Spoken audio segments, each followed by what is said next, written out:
Вітаємо вас! Це подкаст «Коли все має значення» і ми, його ведучі. Ангеліна Карякіна і Наталка Гуменюк. Наталко, привіт тобі ще раз, американський привіт. У нас ще один випуск з Штатів. Ти записала ще одну цікаву глибоку розмову про те, що відбувається в Америці, як на це дивитись, як це пояснювати і як на це дивляться зсередини Америки з есеїстом, автором The Atlantic Джорджем Пакером. Розкажи, будь ласка, що саме тебе цікавило? Я щоб розповісти про Джорджа Пакера, я чекала на цю розмову доволі довго. Я дуже хотіла з ним поговорити під час виборчої кампанії. І якщо я думала, що от є одна людина, яка би ще раз розповіла трошки більше про американське суспільство, в якої хотіла б дізнатися, з американських есеїстів, письменників, то це саме він. І трошки розкажу одну історію того, як я взагалі дізналася про нього вперше. А зараз всім відомо, що є така книжка «Елегія з селюків», яку написав J.D Vance, яка його «Hillbilly Elegy», яка фактично зробила йому ім'я. Да? І, по суті, вона от такий був, людина J.D Vance, нині віце-президент Сполучених Штатів, з проблемної родини з Огайо, так, Апалачі, селюки, як нас кажуть, вибрався в люди, вивчився в Єлі і написав оцю таку історію про занепад Білої Америки. Як їм всім тяжко, вийшов потім фільм на Нетфліксі. Власне, на цій хвилі він став політиком, так, став спочатку сенатором і став віце-президентом. Не буду зараз говорити саме про Ванса. Ця книжка вийшла якраз на хвилі виборів 2016 року Дональда Трампа. Це було щось дуже нове, пояснювати Трампа цією книгою. Але в ній було щось таке дуже, скажімо так, опис нормальний, але висновки зроблені не зовсім ті. Фактично він звинувачував якусь соціальну політику, яка існує. Мовить кажучи, його аргументи доволі були сумнівними, як ми потім з'ясували. Але тоді це було дуже модно, і коли я спілкувалася з іншими журналістами і іншими людьми, один теж якийсь ветеран американської журналістики, який повернувся з Огайо, сказав: Наталко, річ така, насправді там, де вони описують, що справи дуже погані, справи не настільки жахливі, але люди думають, що їм погано. Це є оця ностальгія, є оце сприйняття того, що от все пропало, хоча економічна криза не така, десь справи покращуються, а є цей ресентимент, що ось колись було great, а зараз вже не great. Який політизували, так. Який політизували. І він сказав, якщо ти реально хочеш зрозуміти, є інша книга, яка теж описує ці проблеми робітничого класу, проблеми, які виникли, проблеми з наркотиками, якоїсь політичної поляризації, всього, що в нас не так. Є найкраща інша книжка, яка називається «The Unwinding and Inner History of the New America», яка ця книжка написана набагато раніше, в 13-му році, про розриви. І я потім прочитала цю книгу вже і зрозуміла, що вона дійсно умовно кажучи, вона набагато глибше, коректніше, детальніше і набагато раніше описує ті соціальні причини, які привели Америку до того, де вона є, і про кризу демократичної партії, про певних окремих політиків. Я це запам'ятала, і аж якось, коли вже почалося повномасштабне вторгнення, ми маємо доволі хорошу співпрацю як організація з виданням The Atlantic. Один американський журналіст приїхав до Києва і попросив зустрітися, розказати, що здається, це був «Зігзаг» в Києві, той, хто нас слухає, знає. І я ось говорю, розказую про цю війну і розумію, що це, власне, той самий Джордж Пакер. Це Джордж Пакер, і це він. І я така, о боже мій, я якось звела кінці з кінцями. Він приїхав в Україну, але виявилося там ще інша історія. Його дружина Лора Секер є журналісткою The Atlantic. Наразі вона є редакторкою, яка зі мною працює над деякими моїми матеріалами. Вона працювала до цього в Нью-Йоркері, в всіх великих Foreign Affairs, де тільки не працювала. І в нас, Ліно, пов'язує з нею інша історія. Після того, як Лорі довелося виїхати з Ірану, вона там працювала довго як кореспондентка, її фактично, скажімо так, витурили. В 15-му році, чи в 16-му, я зараз прям не згадаю, вона приїхала і провела 2 місяці на громадському, пишучи матеріал про нас, який потім з різних причин не вийшов, але вона провела фактично 2 місяці з нами, і в мене ця історія зв'язалася. Я це про що кажу? Чому я кажу це про Джорджа Пакера і про Лору, про їхнє прекрасне, дуже цікаве подружжя? про те, що Джорджу не далека Україна. Окрім того, він в ній був, тобто він пише про Сполучені Штати, але він дуже добре знає там і пам'ятає, ми згадували цю історію Лори, яка приїжджала в Україну, яка тоді розбиралася в всіх там якихось нюансах постреволюції. Для нього всі ці речі дуже глибокі, близькі, він слідкує, він читає, він якби дуже-дуже обізнаний. Тобто це не той якби американець, для якого ми зовсім чужі. Але ви все одно говорили в першу чергу про Америку, наскільки я розумію, бо він співець цієї автохтонної, глибокої Америки. Ми говорили, зокрема, про кілька його матеріалів, навіть не матеріалів, а один з його найбільших есеїв з останніх, він називається «Талановитий містер Ванс», з аналогією на фільм «Талановитий містер Ріплі» в заголовку, який говорить про опортунізм і зміну J.D Венсом себе, так, тобто це велике есе про нього.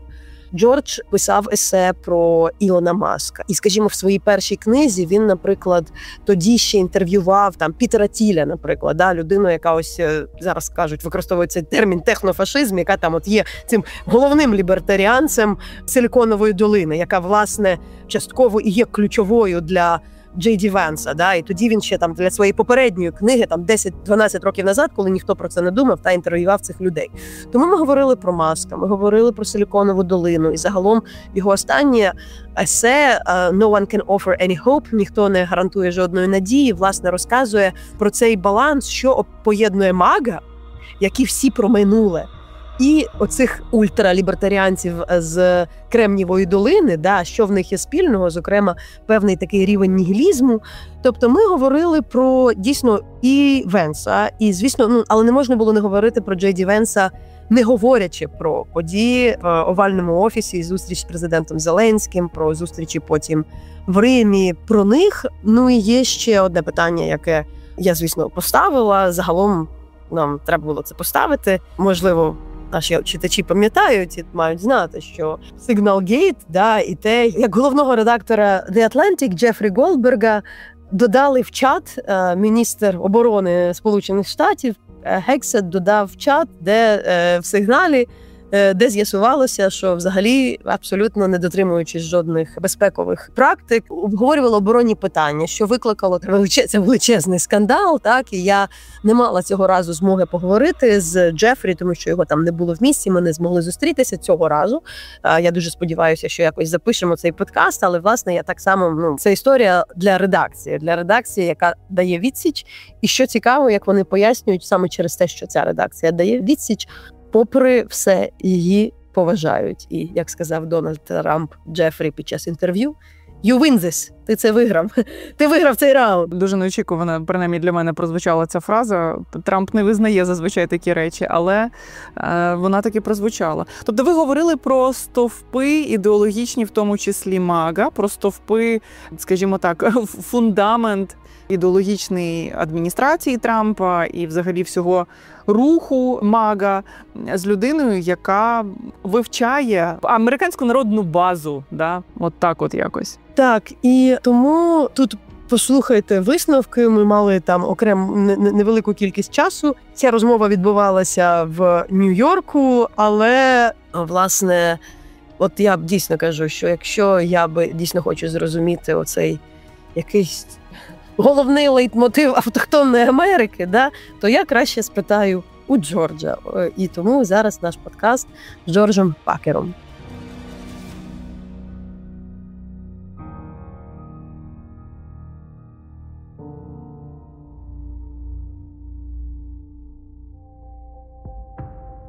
Ми дуже дякуємо нашим слухачам, вам за ту підтримку, яку ви здійснюєте для цього подкасту, зокрема для роботи наших чудових колег, звукорежисерки Люби Гук і редакторки Іри Лопатіної. І на прохання ваше ми це зробили. Ми створили на сторінці лабораторії журналістики суспільного інтересу не просто сторіночку, де ви можете донатити за реквізитами, але й можливість робити одноразовий донат і регулярний донат. Довелося нам попрацювати над цим, але тепер це можливо. Знаю, що ці донати приходять. Це дуже-дуже нас підтримує. Знаю, що в Україні багатьох потрібно підтримувати. Але якщо є така змога, щоб ці розмови далі виходили, ми вам неймовірно вдячні. Це дуже надихає. You recently also, beyond everything, written this longer piece about J.D. Vance, which, describe his transformation. What is also very interesting for me, when in 2016 I came to here to cover the elections, I chosen to do the story around the hillbilly elegy. And in fact, there were quite some Republicans who really said, mention this book. So I went to Ohio, I went not exactly to the Midtown, but, to the area very close to the Midtown. And that was my major theme, to explain to the Ukrainians who are those hillbilly, what is happening with this white working kind of class. But at the same time, I met at the Atlantic and there was something unsettling about that. Because yes, there were problems of the white working class, but there was something in the book which kind of showed that the argument or the solution isn't exactly what it should be. The problem is there, but the solution isn't exactly, the problem is not about government spending or things like that. And then I also met James Fallows, the Atlantic writer, and he said, look, I've just came from that territory. People would tell you things are very bad economically, but they are not that bad. Actually, that's what I thought. It's a lot about the perception. And then he said me following that, be aware of that book. Of course, it's very trendy, the Hillbilly Elegy, but there is a different book. There is the real one. The real one. If you want to understand what happened to the white working class America, read Unbinding, your book. And I read it. For me, that's why you writing about J.D. Vance, these two books, for me, they are absolutely connected, therefore, maybe I'll start with this question that, of course, there is a crisis in the economy. Of course, there are the suffering of the white working class, not like white working class, but there are issues. There are issues, if you read your book about the people, the mortgage crisis, so many issues that are happening. But really, is it the problem in the US? To what extent what has been described by J.D. Vance as the existential threat to America is real, but also knowing that this country is not in the best shape if you speak about social services, policies, poverty, and a lot of other things. So that book, Hillbilly Elegy, is a book from a different J.D. Vance. And that J.D. Vance was being very honest about not just the economic problems, but really the cultural and psychological problems of Middletown and his family and the people he knew. And the problems he saw were not so much about free trade and immigration.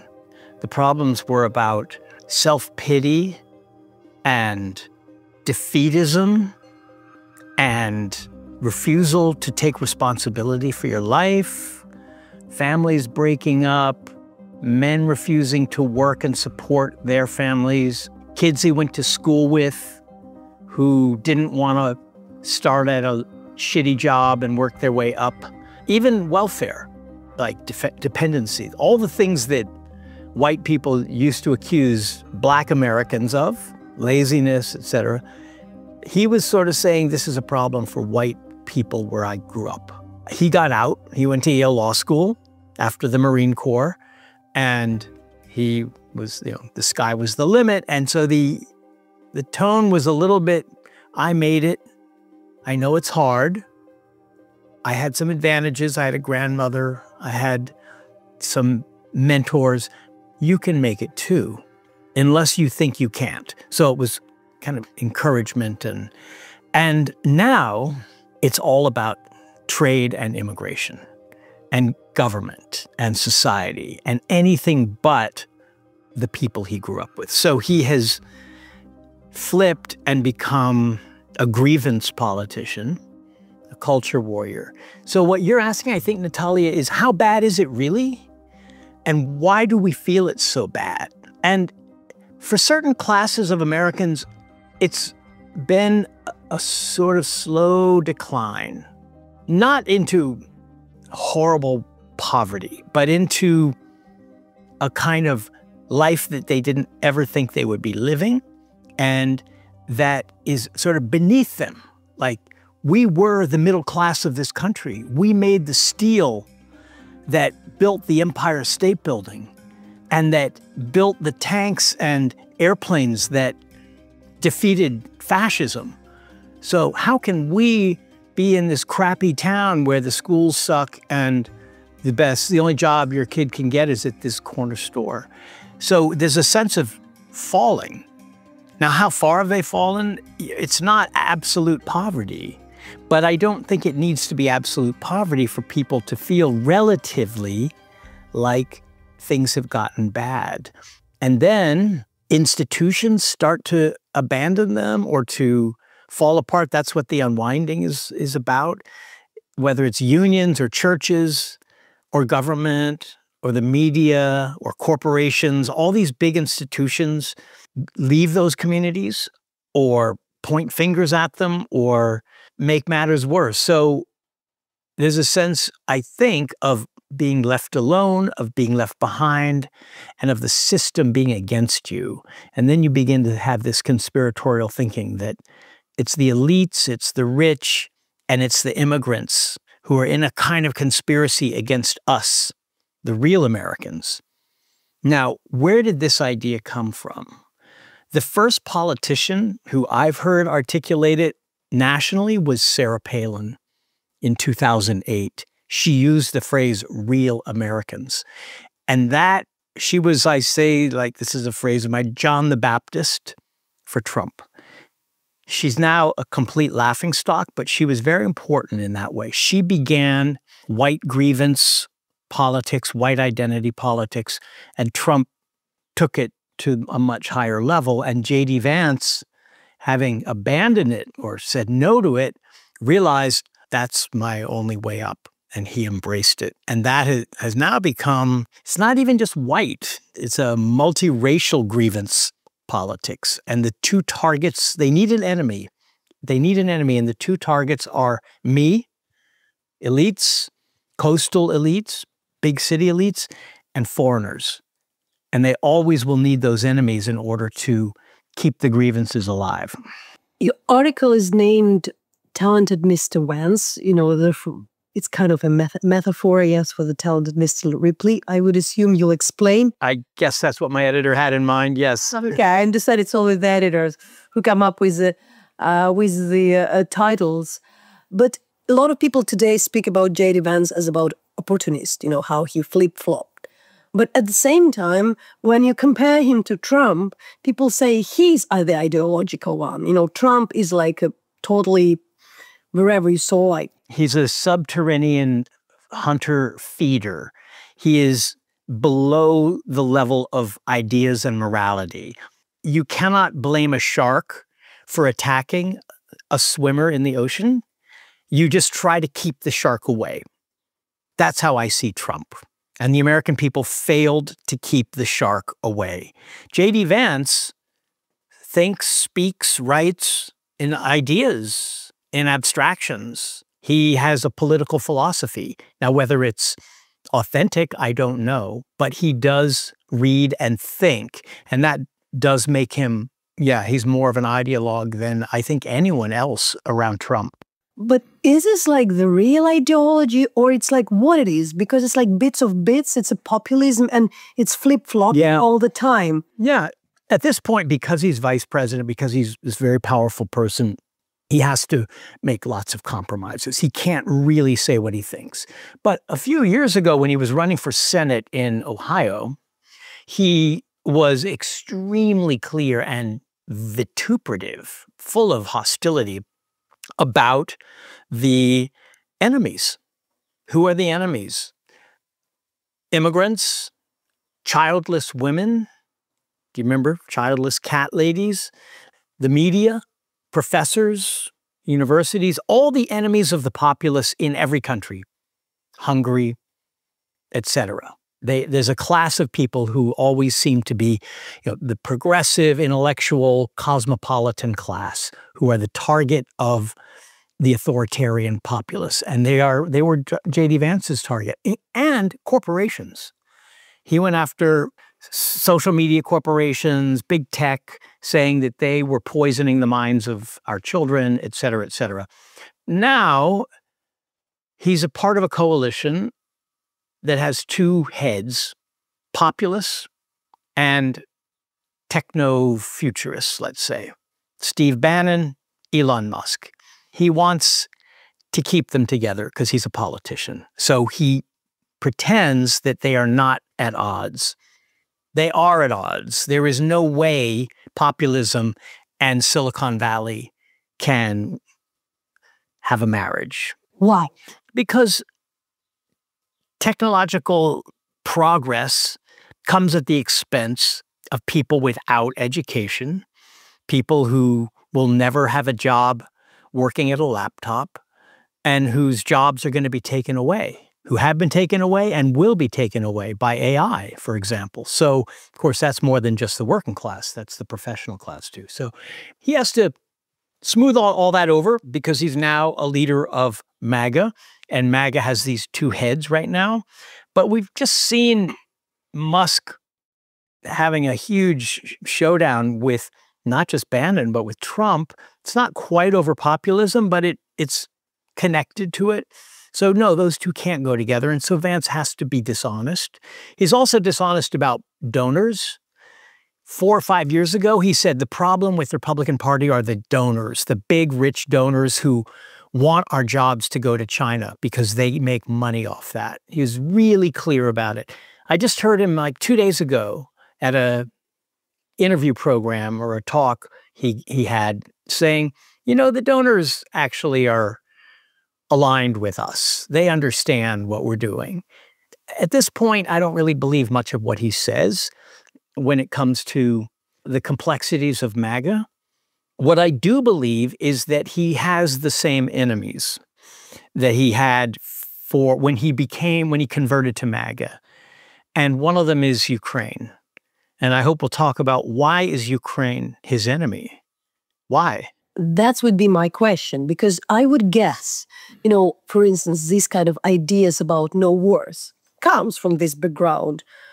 A veteran who was disillusioned with Iraqi war, and that's where a lot of, compare how I observed, the veterans of the Vietnam War were very much against Russia, supporting Ukraine, but the recent veterans, they are like, no wars, we're disillusioned in this kind of democratic intake. I can tell you, Natalia, I know veterans of the Iraq and Afghanistan wars who are very strongly pro-Ukraine. In fact, some of them have gone to fight in Ukraine. So that's not necessarily true of all of them, or even most, but it's true of Vance and of MAGA. So I'm interested in why Donald Trump Jr. and Tucker Carlson and Peter Thiel and J.D. Vance have made Ukraine this enemy. And I think the reason is not that they want to keep the United States out of a war. That may have a little to do with it, but we're not sending our troops. We're never going to send our troops. Everyone knows that. It's not that we're running out of artillery shells. Yes, we have a production problem, but that is not, this preceded that. This came from something deep. And what it came from, I think, was a hatred of Europe and of liberal democracy. These are authoritarians who identify more with Putin than with Zelensky. And once you make that identification, Zelensky coming to the United States seems like this beggar who you despise for begging. You don't see him as an embattled president of a democracy that's fighting for its life, and then so his visits are welcome and he's celebrated. You see him as this guy who keeps coming around with his tin cup, as they say. They have the worst language for him. Why do they use this disgusting, pejorative language, saying he wears a tutu? I think that was Donald Trump Jr. who said that. And he and J.D. have become buddies. Why this hatred that feels visceral, the finger in the face in the Oval Office? No one ever has put a finger in the face of a foreign leader in the Oval Office before that anyone has been aware of. When J.D. Vance pointed at President Zelensky and said, "You haven't said thank you." So where does that come from? And I think it comes from a hatred of democracy, of, in a sense, I would say even psychologically, a feeling of inferiority, because everything that MAGA wants from a man, courage, defending his home, defending his family and his people, that's Zelensky, that's Ukraine. So why haven't they embraced it? Because they identify with the dictator, Putin. But they know that they should be embracing the Ukrainian leader. And the fact that they're not, I think, is a source of shame. And what do you do when, I think there's a line from Dostoevsky about when you know that you're doing the wrong thing, you turn it on the person you're doing it to. You turn your shame against them because they're the ones making you ashamed. And I think that's what J.D. Vance did with President Zelensky in the Oval Office. You know, in particular, I was surprised with recent kind of, not surprised, I wasn't surprised, but I say like, when Donald Trump was kind of blaming Ukraine for attacking Russia with this spider net operation, what is for me was very interesting that before the Americans were saying, that the EU government was saying, you're losers, you are losing, the Russia is big, the Russia is mighty. You don't have the cards. You don't have a card. And then you show the cards, but it doesn't help. And then it's seeming like, okay, we show that Russia is not invincible. We show that we have cards, but it doesn't matter because if somebody identifies themselves. So you can't win, whatever you do. You can say thank you. You can launch this brilliant Operation Spider's Web. You can show that Russia is attacking civilian neighborhoods relentlessly, killing scores and scores of civilians. There is nothing about this that suggests that Putin wants peace, and you still can't win with Trump and Vance. And it's because there's some, I think with Trump, it may be more personal. He feels that Ukraine somehow turned against him in the 2016 election, and then with the phone call in 2018 that got him impeached. I think it's personal. But with Vance, I think it's ideological. And I think it's that he hates the leader of a free democratic country. But would you explain it? Like later there was a meeting in Rome. It looked a bit better.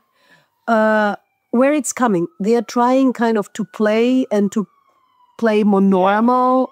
I don't know. I'm not connected enough to understand the day-to-day tactical changes. What I pay attention to is the constant, the thing that doesn't change. And you've just pointed it out, that no matter what Ukraine does, maybe for one day Trump will say, Putin, you've gone crazy. Stop, because it embarrasses Trump, right? Trump claimed that Putin wants peace and Ukraine doesn't. Well, didn't look like it when he was killing people in Kyiv and Sumy and other places. So, yeah, I think it embarrassed him and he had to make a quick tack this way. But don't lose sight of the long-term priority, which is relations with Russia. Ukraine doesn't matter to Trump except that it's a problem for him now. What he wants is a relation with Putin. And he's had that obsession with Putin for decades. What was for me fascinating, when I was going to see J.D. Vance during the rallies, I was in Signalgate in Michigan. A lot of people would warn me there would be a lot of hatred, you know, all this kind of disgust, everything, you know, all these negative feelings, which J.D. Vance also was like speaking. He was the nicest man ever. And I was sitting with the like old ladies who were like liking the guy because he was the kindest. He was speaking about all the other people which divide the country, all the other people which are negative, but he is for good. And it's very interesting because it's a bit theatrical. You kind of understood that it was a play. At the same time, in other your articles, and it's, for me, very interesting, you're speaking about that Vance is saying that he's between this MAGA, which is all about the past, but not real, and the technofuturist, which are about future, but also not about like current, not about present. And what unites a lot of people is this kind of sense of nihilism, and also what Elon Musk also said, that this criticism of the human empathy. If there is one thing I find Ukrainian President Zelensky did wrong at that meeting in the Oval Office, and he kept on doing this mistake, is relying to human compassion. When he tried to show, I don't know, the photos of the prisoners of war, the other things, like, you don't play with it. These people don't react on that. They don't have empathy. So how would you describe why nihilism is so pivotal to where we are? For us, it's very clear because, like the modern Russia is like that. It's all about nihilism. Yeah, we're becoming more like Russia. That's the real tragedy. We're not there. You and I can have this conversation and not worry about the secret police coming to my house. But I think when there's a grievance, it can be soothed, it can be explained, or it can be exploited. And what MAGA has done is to exploit it. The grievance may be large, it may be small, and everyone has a grievance. I've got some little ones of my own. Everyone can be manipulated into thinking that they are out to destroy everything I care about. But the Republican Party under Trump has turned that into its political raison d'etre. That's why they exist, to exploit this feeling of being somehow mistreated or wronged. And once you hear it again and again, it's satisfying almost. Like, who wouldn't want to think, none of it's my fault, it's them, and here's a guy who's going to come in and make them pay for what they did to me. And why should I care about anything else? Because I'm the one who has the grievance. Trump has not just encouraged that, he has glorified it. He's made that the entire identity of his followers. It leads to nihilism because it becomes the only thing that matters. And there's a kind of nihilism among the elites who have joined it. They don't have, their grievances are very secondhand. Like, someone wrote something in a magazine that offended me, or some college professor is teaching a course that I find offensive, or the New York Times, whatever. It's all kind of secondhand. But they have attached themselves to Trump, and I could name the names. I named some of them in my article that you referred to, because it has been to their benefit. It satisfied something, some need for revenge against the people who they're angry at, the woke, the students, the professors, the journalists, the foreigners, whoever, and the government. And they find some fulfillment in indulging it. It's just satisfying to indulge your worst impulses. We go through life, Natalia, resisting that satisfaction. Like, I may be really pissed at that driver who just cut me off, but I'm going to have to restrain myself from saying everything I want to say, partly because I don't want to get into a fight, and partly because it's just unpleasant. We go through every day trying not to indulge our worst impulses. If a whole political party and its leaders tell you, oh no, you should indulge them, in fact, it's patriotic, in fact, it's good for America to indulge your worst impulses, that's how we're going to make America great again, why not? It's very satisfying. But I think the nihilism would also, why it can be so easy to support, because it allows you not to feel responsible for anything. You are not ought to do anything, because if you don't believe in anything, there is no this feeling I have to do something, and which takes away this kind of burden from your shoulders. Yeah, and you're pissed off to be told, wait a minute, what about the refugees? What about the starving children in Sudan? What about the mothers with HIV in Malawi? What about the Ukrainians who are being bombed and shelled every day? In other words, there's this resentment at being told, why don't you care? And instead of saying, you know, I should widen my lens of empathy and care more, you say, shut the fuck up, leave me alone. But this alliance of MAGA and technofuturism, you wrote also about Peter Thiel quite early, I think even in the Unbinding. So can you explain those people today, and where comes this feud between Elon Musk and the President Trump in there, which is maybe a bit different, but still, you know, you can't totally erase. I think that feud was inevitable. Two giant asshole egos. There's no way these two snakes are going to get along in this basket that they're in. So they'll start fighting eventually. What's more interesting is the tensions between those two camps. As I said, Vance is trying to say there are no contradictions because they're both fighting the same opposition forces, progressives, the government, whatever. But in fact, they really do have a different vision of America. One of them wants change, radical, dizzying change. That's what Peter Thiel wants. He wants there to be a dynamism to the economy that will make America great. And he thinks that our technological level has been static. This is what he said to me back in 2011. It was quite a visionary thing to say. Everyone thought, oh, the iPhone, it's incredible, isn't it? And he said, no, it's not that big a deal. It's not changing very much. The physical world is stagnant. Transportation, energy, infrastructure, the actual physical things are the same as they were 50 years ago.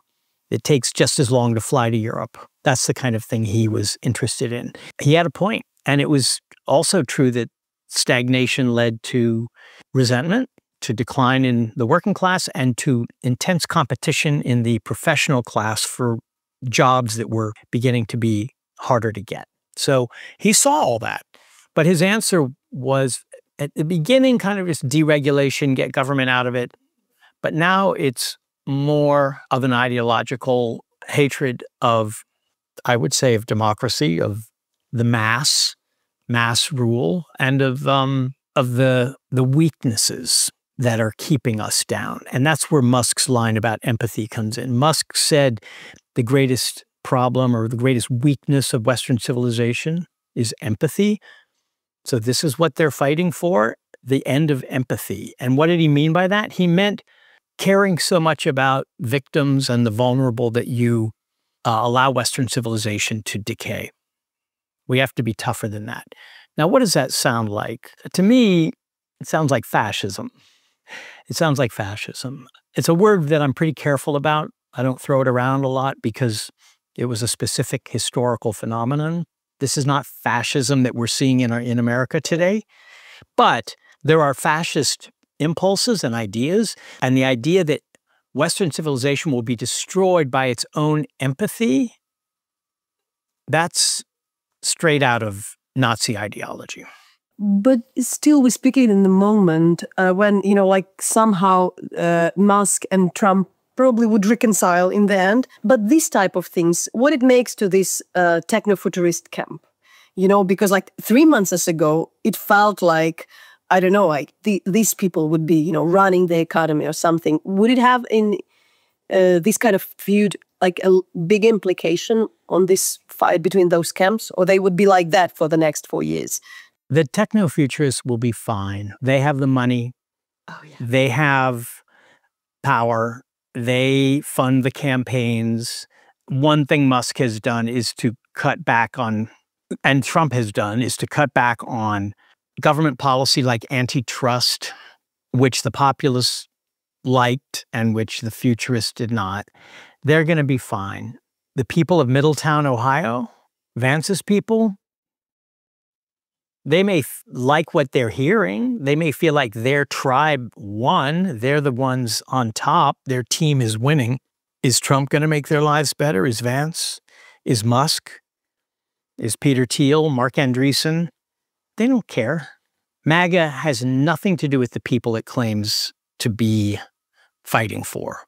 In the end, it's indifferent to their lives, but it uses them. Vance uses them to justify everything. Every cruel policy, every unconstitutional action is on behalf of the working class. But we'll see how that working class is doing at the end of Trump's term. You know, what was for me interesting in Unwinding, and that's something which I want to see, but it's very hard to see from Kiev. There are always those people in the US who trying to do things to overcome, you know, what I also by why I would insist. The US is not Russia, because Russia has not even tradition to fight the authoritarian government. There was, in the last 200 years, there were a couple of coups, military coups. There were no even democratic uprising, unfortunately to us. And here you have this tradition. And even when you read your book where you see all the grievance about people who lost everything, there would be still the guy who invents something, who create, I don't know, like a biofuel to ride the bus to the schools and things like that. We can bash the Democrats for how they failed during these elections, you know, the last elections.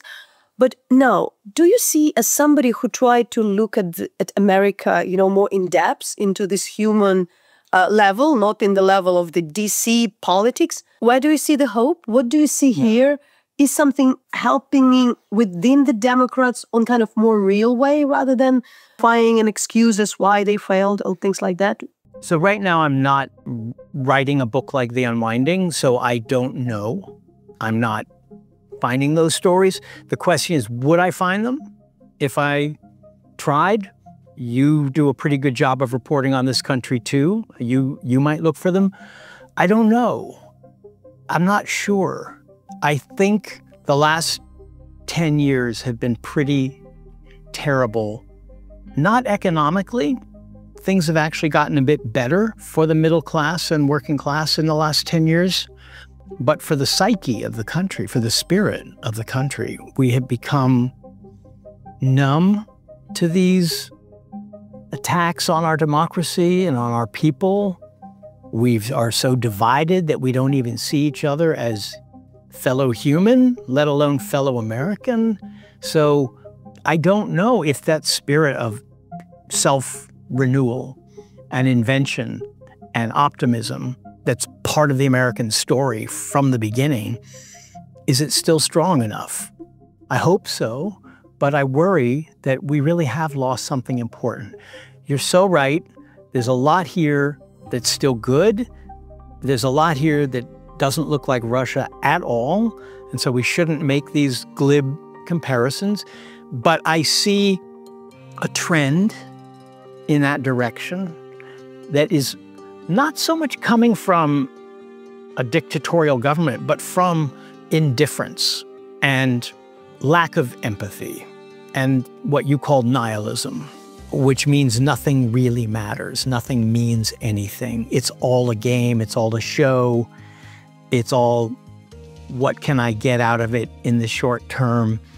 Is there a country that is still the highest value that people have in this country? Is there still an idea of this country based on value? Or are the people who hate Trump leaving the country if they can, and the people who love Trump are wallowing in their own worst impulses?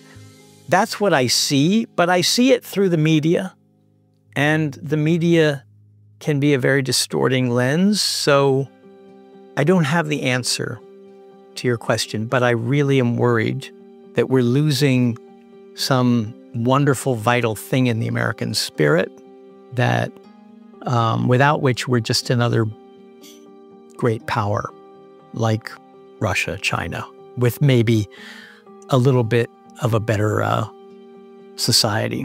In this recent piece, what is for me, you know, like imminently, things maybe not that horrible. If you come to New York, you know, like you don't see a huge difference, obviously, but it's usually like that. Yeah.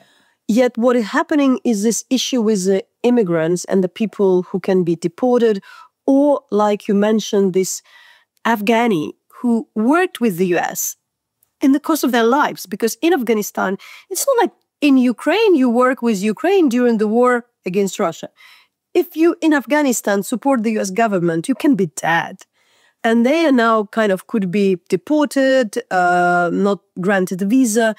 Where do you see the hope? Are there the courts? You know, like, why do you think this issue of the migration is so also pivotal for this current movement? Yeah.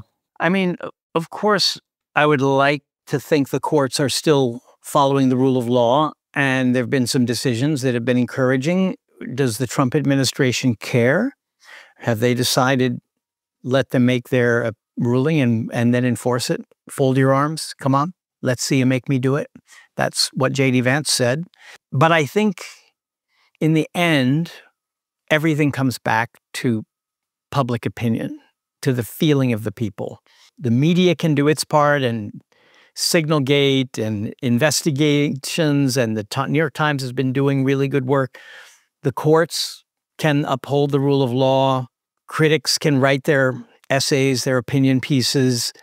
But if broad public doesn't care enough about the Constitution or about democracy or the next election, we're lost. We're lost. It won't matter what the Atlantic writes. But regarding that, I don't have a chance to meet Jeff Goldberg during this trip. He won't be in the town when I'll be in DC. What do you make out of that? Also of both the Signalgate as such, but also of your editor, you know, and the way how you handled that. I think he handled it brilliantly. I would not have handled it as well. He was skeptical. He sought good advice. He stayed on the chat.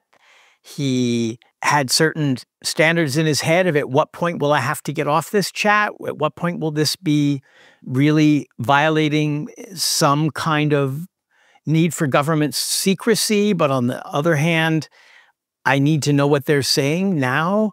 How do I confirm that this is real? He had all those questions in his mind, and I thought they were all the right questions, and he answered them and got the story. You know, it's funny because getting the story was the easy part. He opened his phone and there it was.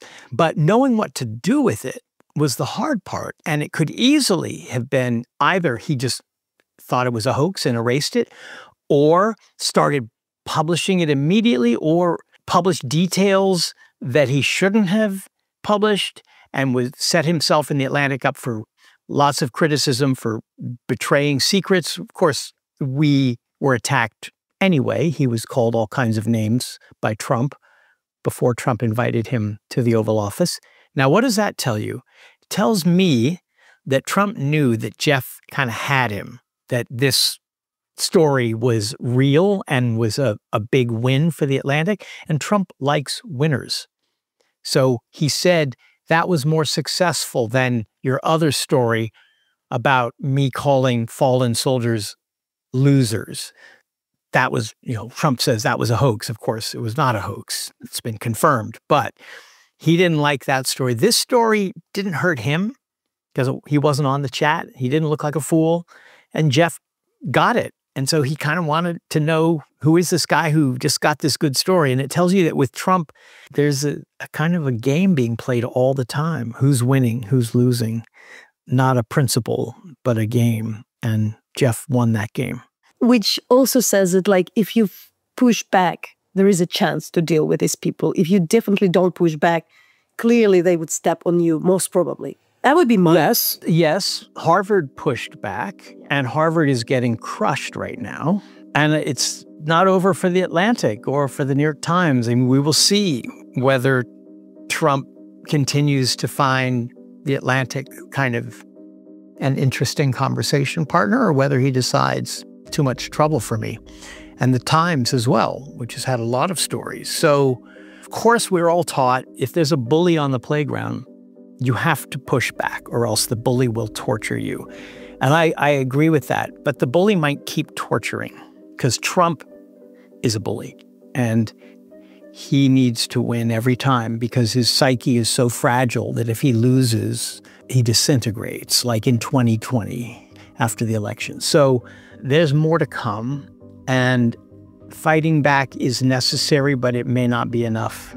And to finalize, you've been to Ukraine, and when we're discussing this kind of bully behavior theory, of course, I'm thinking about Ukraine, because what is my concern was always for the whole period after the elections, that the United States have leverage against Ukraine, not just not supplying the weapon, but not letting the others to support Ukraine. In fact, this is the leverage the US have. Not being supported, that's one thing, but being on the other side, you know, that's still, that's option I didn't, totally wipe it out. It's still in my mind. But for you, we have just a couple of minutes as somebody who reported from Ukraine, and you're writing now about your country. Still, what would be something you would be trying to say to your readers about, why the war against Ukraine matter, why the U.S. can handle it, could have handled it? I mean, look, my colleague Ann Applebaum can make the case better than I can for why geopolitically the war matters, why this is a struggle against global autocracy, because there is a connection among the autocrats. All of that is true. Why the history here is a history of imperialism against a sovereign country. All true. She can do it better than I can. For me, Ukraine was always and still is a simple moral issue. If you cannot see that there is a kid trying to live his life and doing a pretty good job of making it better, that incredible effort at self-reform that we've seen in Ukraine starting in 2014 with Maidan, and here's this bully coming along and using its strength to just pound. If you can't see that as a moral issue, there's something nihilistic about you. You've lost some fundamental human quality that you can't afford to lose. So if the United States is debating which side should we be on, it's already a moral disaster because it's so clear. I've never seen a clearer story in geopolitics of a moral war than this one, which is why I wanted to go to Ukraine. And for us to begin to think it doesn't matter who wins, in fact, maybe be better for us to get Russia back online with the relationship and deals, we've really lost a fundamental quality that I always thought we had and that I can't bear for us to lose. So for me, Ukraine stands for what America thinks of itself. Thank you. Maybe it's somewhere slipping. It's not lost. No, it's not. Fucking Operation Spider's Web was just unbelievable. No, I mean, I should have even added that. Think about the cleverness, the ingenuity, the way in which Ukraine is using its weakness as a strength. These are like simple ingredients of a good Hollywood story where you know whose side you're on from the beginning. And to me, it's a sign of a real moral collapse that our president, his party, thinks that the other side is the best one. And it's a change too, because I remember driving through Maine in the summer of 2022, where our son was going to camp. We were in rural Maine. This was Trump country. Ukraine flags in these little ranch houses all around the roads. I'm sure they're gone now because people follow their leader, and Trump has led them in that direction.